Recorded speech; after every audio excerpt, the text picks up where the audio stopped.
Hello everyone, good evening all. देखिए casing जो है हो गई थी और ये केस रन जैसे कि आप देख सकते हैं कहीं कहीं पर हमारा केस रन जो है चल गया। आज इसको 3 दिन हो गए हैं केसिंग को, तो तीसरे दिन इसमें आपको दिखाई देने लग जाएगा।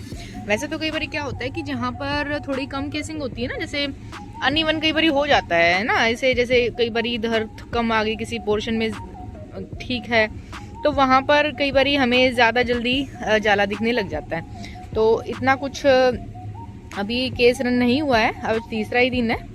तो ये आज कुछ और बात के लिए मैंने वीडियो बनाना चाह रही थी मैं। देखिए मशरूम में ना बीमारी की अगर हम बात करते हैं जो मशरूम की, तो एक चीज़ मैं डिस्कस करना चाहूँगी कि मशरूम में या तो बीमारी ऐसी होती है जिसका कोई इलाज नहीं होता है, जैसे कि अगर कंपोस्ट आपका ख़राब बन गया है किसी भी कारण से, और वो किसी एक्सपर्ट से भी बन सकता है, ऐसा कुछ नहीं है कि कोई जानबूझकर ख़राब बनाता है। तो अगर आपका कंपोस्ट ख़राब बन गया है किसी भी कारण से, चाहे आपका खुद का कंपोस्ट यूनिट है या आपने किसी से ख़रीदा है कंपोस्ट, चाहे कैसा भी है, तो उसमें वो तो ख़राब हो गया सो हो गया, उसमें बहुत कम चांसेस हैं कि वो अब कंपोस्ट चले, ठीक है। लेकिन फिर भी कई बार क्या होता है कि कुछ ऐसी दिक्कतें हैं जो कि ग्रोइंग रूम में आती हैं। ग्रोइंग रूम में दिक्कतों की अगर हम बात करते हैं, दिक्कत कैसी कि अनहाइजीन की, आपकी प्रॉपर जो है रूम में वेंटिलेशन नहीं है, बहुत सारी चीज़ें हैं जो ग्रोइंग के वक्त ध्यान देने की है, जिनसे ऐसी दिक्कतें आ जाती हैं कि जो हमारा कंपोस्ट ठीक होने के बावजूद भी हमारी मशरूम नहीं आ पाती हैं, ठीक है। जैसे कि आपकी केसिंग बढ़िया नहीं बनी है, केसिंग की स्टरलाइजेशन नहीं हुई है, लोगों को यही नहीं पता जो कितनी केसिंग डालनी चाहिए, ट्रीटमेंट कैसे करनी चाहिए, केमिकल करें, उसको स्टीम से करें, बहुत सारी चीज़ें हैं जो कि मशरूम फार्मिंग में आज के दिन भी टेक्निकल नॉलेज लोगों को नहीं है, जिसके कारण बहुत सारी प्रॉब्लम्स होती हैं। अभी मैं आपको बताऊं, मैं अपना काम कर रही हूं 6-7 साल से, मेरा इवन पीएचडी भी इसी फील्ड में है। मतलब मैंने बैक्टीरिया पे काम किया, ऑब्वियसली माइक्रो ऑर्गेनिज्म पे था, मैंने मशरूम जो फंगस होती है तो मैंने फंगस पे भी काम कर रखा है, ऐसी बात नहीं है। लेकिन उसके बावजूद भी ऐसी दिक्कतें आ जाती हैं कि जो नहीं कभी देखी होती है और अनएक्सपेक्टेड सी होती हैं, लेकिन उनको समझना बहुत ज़रूरी है कि देखो जैसे मशरूम एक लिविंग ऑर्गेनिज्म है, इसको भी क्या चाहिए है, वही केयर और सब कुछ चाहिए जो बाकी है। ऐसा नहीं है कि ये आपको दिखाई नहीं दे रहा है या एक पौधा नहीं है तो ये सब कुछ ऐसे ही है, नहीं, आपको इसका ऐसे ही ध्यान रखना होता है, बल्कि उनसे ज़्यादा, क्योंकि इसमें जो इनके कॉम्पिटिटर है ना हमारे मशरूम के, वो दूसरे माइक्रो ऑर्गेनिज्म है जो कि बहुत शैतान जिसे कहते हैं और बहुत ही तेज़ और बहुत ही एक्टिव है, जो कि हमारी मशरूम जो कि एगेरिकस है उसको ग्रो करने में बहुत ही दिक्कत करते हैं। तो देखो कोशिश ये करें आप कि अपने रूम का ऐसे ध्यान रखें जैसे आप एक छोटे बच्चे का रखते हैं, जैसे एक बेबी होता है ना आपका, जैसे आपने रूम को भरा तो वो 1 दिन का बेबी है, तो ऐसे ही आप उसको दिन प्रतिदिन ऐसे ही बड़ा कर रहे हो, ऐसे ही संभाल रहे हो। उसकी हवा पानी की दिक्कतें, उसके खाने पीने की जो भी हैं, आपने उसको कैसे क्या कंपोस्ट है, उसको केसिंग कैसी बना के दी है, उसको वाटरिंग कब कब देनी है, तो ये चीज़ें आपको थोड़ी ना ऑब्जर्व करनी पड़ेगी।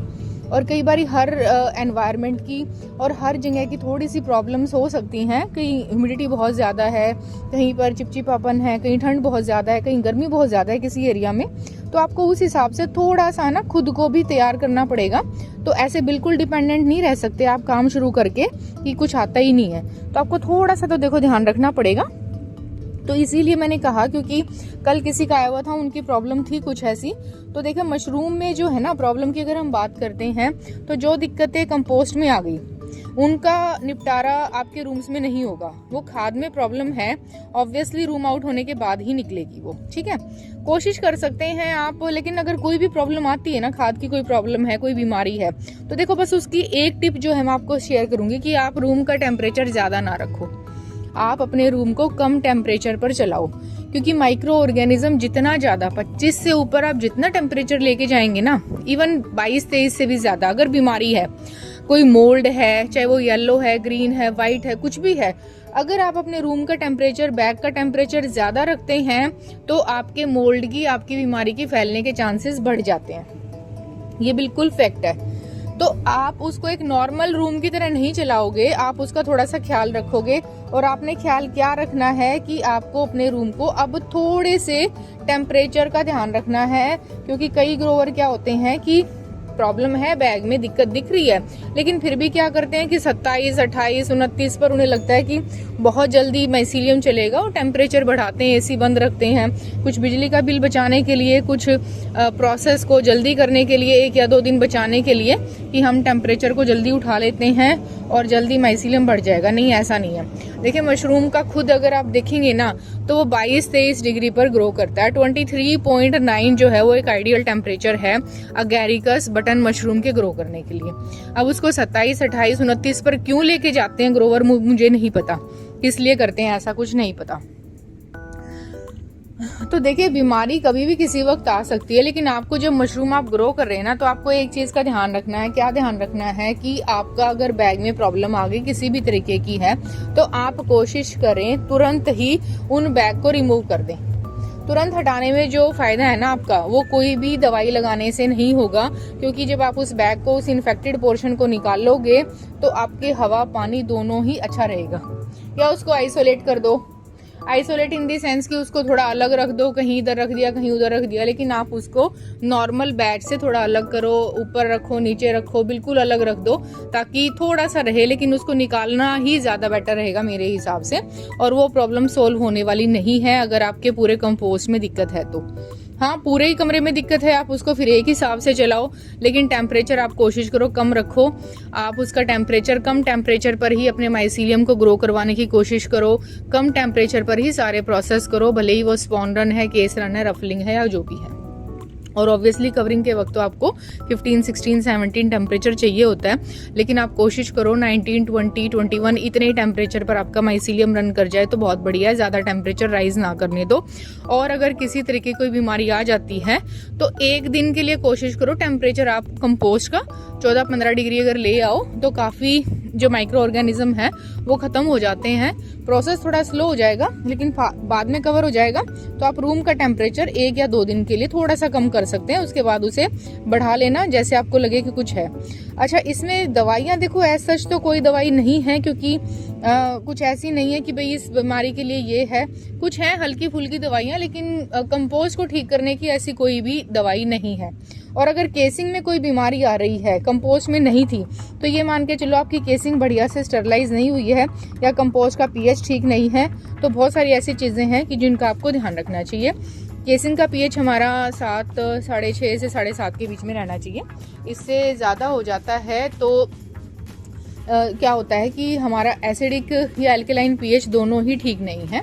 तो आप कोशिश करें कि अपना पीएच 7, 7.5 रखें। आपके पास पीएच मीटर नहीं है तो आप पीएच स्ट्रिप से भी यूज़ कर सकते हैं। पीएच स्ट्रिप पे जो भी कलर आएगा वो कलर इंडिकेशन आपको बता देगा कितना पीएच है, ठीक है। तो ये कुछ बेसिक चीज़ें हैं, देखो जो आप रूटीन में फॉलो करोगे ना तो इतनी बीमारियां नहीं आती। क्योंकि देखो कंपोस्ट में जो बीमारी आ गई, यानी कि आपकी सही से पास्चराइजेशन नहीं हुई है, फेज 1 कंपोस्टिंग ठीक नहीं हुई है, या फेज 1 में कोई दिक्कत आई है ना, तो देखो वो काफ़ी मुश्किल है कि आप ग्रोइंग रूम में उसे ठीक करो। बस आप एक ही चीज़ कर सकते हो अंदर आने के बाद या तो रूम में, कि आप टेम्परेचर को थोड़ा ध्यान दो, ज़्यादा हीट मत होने दो और उसे स्लो टेम्परेचर पर ही उठाओ।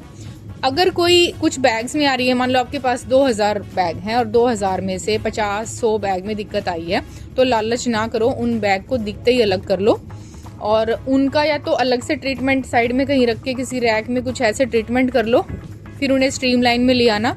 या फिर आप बिल्कुल ही बर्बाद हो गए, बैग बिल्कुल ही खराब है पूरा, तो उसमें से कुछ नहीं आएगा। आगे भी उसमें से 1 किलो मशरूम आनी भी मुश्किल है, लेकिन वो लालच नुकसान कर जाएगा। आप उस बैग को थ्रो कर दो, तुरंत ही थ्रो कर लो, ठीक है। और कोशिश करो कि आप अपने रूम में फॉर्मलिन का स्प्रे करो, या फिर आप अपने रूम में सल्फर जो है उसकी जो थोड़ा सा स्प्रे कर सकते हैं, लेकिन उससे क्या होगा कि फ्यूम्स आपको क्रिएट करने हैं। देखो बैग्स पर कुछ ना लगाओ तो बेटर रहेगा। अगर कोई फ्यूम्स वाला आपके पास केमिकल है तो आप हवा को स्टरलाइज करो। एक बार हवा भी स्टरलाइज हो जाती है, कोई बीमारी आ गई, आपने बैग निकाल दिए, तो आप एयरबॉर्न जो भी हमारे माइक्रो ऑर्गेनिज्म है उनको ख़त्म करने के लिए आपको बहुत ज़रूरी है कि जब आप रूम भरते हो, रूम भरने से पहले आप एयरबॉर्न जितने भी माइक्रो ऑर्गेनिज्म है उनका ढंग से ट्रीटमेंट करो, जो कि लोगों को जानकारी नहीं है। एक्चुअली ये है तो साइंस वाली फार्मिंग, लेकिन लोगों को जो बेसिक जानकारी वो है ही नहीं। उन्हें माइक्रो ऑर्गेनिज्म के नाम तक नहीं पता होंगे। इतने साल से लोग काम कर रहे हैं, उन्हें भी नहीं पता, वो भी अपने एक्सपीरियंस से और अंदाजे से काम कर रहे हैं। लेकिन अगर आप काम कर रहे हो, आपको नॉलेज है, तो आप ज़रूर इन चीज़ों की नॉलेज रखें कि कौन सा माइक्रो ऑर्गेनिज्म किस दवाई से, किस फ्यूम से ठीक हो सकता है। तो आप इन चीज़ों का प्रॉपर फ्यूमिगेशन, रूम भरने से पहले 2-3 दिन उसमें अच्छी हवा लगानी, उसको बिल्कुल जिसे कहते हैं डैम्प नहीं होना चाहिए, रूम आपका पूरा वेट हो, गर्म हो, साफ़ हो, इस तरीके से रखना है, खिला खिला रूम, उसमें अच्छी स्मेल आती हो तो ही आप रूम फिल करने की कोशिश करें। पुराना कोई भी उसमें किसी भी तरीके का कंटेमिनेशन नहीं होना चाहिए, जल्दबाजी नहीं करनी। कई बार मैंने देखा है कंपोस्ट बन गया, रूम अभी तक रखा है, सिर्फ पहले दिन ही आपका जो रूम है ना वो आउट हुआ है और ढंग से स्टरलाइजेशन का और उसे टाइम तक नहीं मिला है, तो उसमें चांसेस काफ़ी रह जाते हैं, क्योंकि थर्ड फ्लश तक आते आते हमारी बीमारियां काफ़ी आ जाती हैं। और अगर एक रूम में बीमारी है और आपके काफ़ी रूम है, 12-13 रूम है, तो ऑब्वियसली दिक्कत रहेगी। लेबर इधर जा रही है, उधर जा रही है। कोशिश करो अपनी लेबर को आइसोलेट करो, लोगों को आप डिवाइड कर दो कि भाई आप इस रूम में एंटर नहीं करोगे या फिर आप इसी रूम में काम करोगे। अगर आपने ऐसा कर दिया तो आप काफ़ी हद तक अपनी जो क्रॉप है उसको बचा पाओगे। तो देखो, कुछ चीज़ें ऐसी होती हैं, हर चीज़ का सॉल्यूशन दवाई नहीं है मशरूम में। आपको कुछ बेसिक जो है ना स्टेप वो भी रखने पड़ेंगे, जिसे कहते हैं ना कि हाँ, आपको ये ध्यान रखना पड़ेगा कि अब इसे क्या ज़रूरत है, क्योंकि ज़्यादा दवाइयाँ जो है वो मशरूम के लिए भी ठीक नहीं है, यानी कि जो हमारी फंगस है उसके लिए भी ज़्यादा दवाइयाँ ठीक नहीं है। तो कोशिश करें कि आप हाइजीन मेंटेन रखें। किसी भी तरीके का जो भी है ना, मशरूम में 90% जो बीमारियां आती हैं, अगर जैसे ग्रीन मोल्ड कह लो, बाद में कुछ बैग्स में कुछ दिक्कत दिख रही है ऐसे, तो कई बार हाइजीन की वजह से भी होता है, क्योंकि लेबर जो काम करती है उनके हाथ अच्छे से साफ नहीं है। आप सैनिटाइज़र यूज़ करो, बार बार उन्हें जैसे ही बाहर जाती हैं वॉशरूम के लिए, कि लेडीज़ लगती हैं, तो उन्हें कोशिश करो कि आप उनके हाथ जो हैं अच्छे से साफ करवाओ। कुछ ऐसे स्पेसिफिक डेज होते हैं लेबर के जिनमें ज़्यादा ध्यान रखने की ज़रूरत है। अगर पॉसिबल है तो आप उन दिनों में कोशिश करो कि उन्हें रेस्ट दो, छुट्टी दो और काम ना करवाओ, तो उनसे काफ़ी चीज़ें जो हैं वो ठीक होने के चांसेस हैं, जो मुझे लगता है, क्योंकि ये चीज़ें ऐसी हैं कि इनको हम अवॉइड भी नहीं कर सकते हैं, क्योंकि बीइंग ए ह्यूमन हम बहुत सारी चीज़ें नहीं पूछ सकते हैं, जान सकते हैं या समझा सकते हैं, लेकिन क्योंकि बात हमारी मशरूम की है और काम की है, तो हमें थोड़ा सा उसमें एहतियात बरतना होगा। और ऐसा नहीं है कि एक बैग में दिक्कत आ गई तो आपका बैच खराब है। मेरे भी कुछ बैग्स में इस वाले रूम में दिक्कत है, और वो मैं किसी और दिन वीडियो बनाऊंगी, उन बैग्स को बाहर निकलवा के मैं दिखाऊंगी। कुछ एक बैग में प्लास्टर मोल्ड जो है मेरा भी आ गया था, क्योंकि कई बार क्या होता है कि अगर आपका कंपोस्ट जो है वो बहुत ही प्रेस हो जाए, उस पर जेसीबी के टायर चढ़ जाएं और प्रॉपर अरेशन ना हो या कोई होल बंद रह जाए, तो वो दिक्कत आ सकती है। लेकिन अगर कुछ ही बैग में है, पूरे रूम में से 5-10 बैग ही हैं, तो इसका मतलब हो सकता है किसी एक ही जगह पर कोई दिक्कत रही होगी। पूरा कमरा बढ़िया है तो ऐसी कुछ दिक्कत नहीं है। तो मेरी आप लोगों से यही रिक्वेस्ट है, बीइंग ए मशरूम फार्मर, कि देखिए परेशान होने की ज़रूरत नहीं है। बीमारियां आ जाती हैं, इसमें दिक्कतें आ जाती हैं, लेकिन आप टेम्परेचर थोड़ा सा अपने रूम का कम रखो, सफाई ज़्यादा रखो, और जितना भी हो सकता है कि मशरूम के बैग पर दवाई ना लगा के आप फ्लोर पर, फार्म के आसपास काम करने वाली जो आपकी टीम है या आप खुद हो, अपनी सफाई का ज़्यादा ध्यान रखो। बजाय आप हर वक्त बैग्स में दवाई मारने की ना सोचो कि कोई दिक्कत है। दिक्कत ज़रूरी नहीं बैग से आई हो, दिक्कत हो सकती है आपसे बैग में गई हो। तो आप पहले अपने हाथ साफ रखें, लेबर के हाथ साफ रखें, पूरा फ्लोर जो है वो आपका साफ होना चाहिए अंदर बाहर।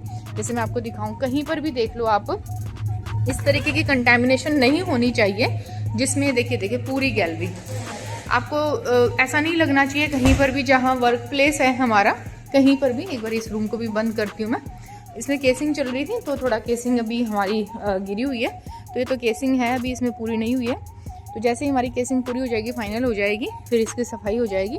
तो आपको रूम बहुत साफ़ रखने, जैसे एक छोटे बच्चे का कमरा होता है, आप उसको जैसे समझाते हो कि नहीं भाई ऐसे ऐसे, वो उसको नहीं समझा पाएंगे हम चीज़ों के बारे में, हमें खुद ही ध्यान रखना पड़ेगा। ऐसे ही मशरूम के केस में भी हम कई बार लेबर को नहीं समझा पाते हैं बहुत सारी चीज़ें। हमारा खुद का बच्चा है तो हमें ही ध्यान रखना है, अपना काम है।